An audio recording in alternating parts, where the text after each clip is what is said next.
কবুল করে নেন।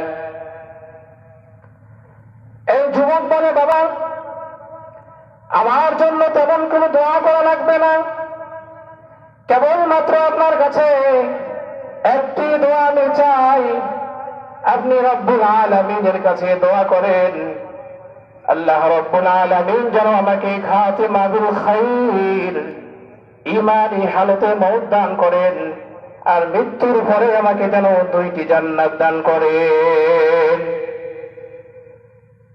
দুনিয়ার অন্য কিছু আমি চাই না, বাবা আপনি আমার জন্য এই দোয়া করেন, আল্লাহ যেন আমাকে ঈমানি হালতে দুনিয়া থেকে উঠিয়ে নেন, আর আখিরাতে 2টি জান্নাতের মালিক আমাকে বানিয়ে দেন। বাবার দোয়া কখনো মিস যায় না। রাসূলুল্লাহ সাল্লাল্লাহু আলাইহি ওয়াসাল্লাম বলেন, সালাসু দাওয়াতিন মুস্তাজাবাত, 3 ধরনের ব্যক্তির দোয়া এমন আছে যে দোয়াগুলো কবুল হয়ে যায়।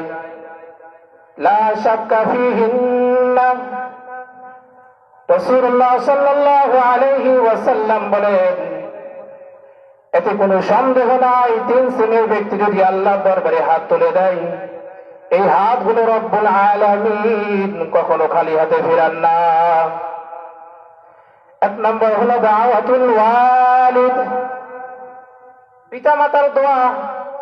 পিতা যদি ছেলের জন্য মেয়ের জন্য আসমানের দিকে হাত উঠায়,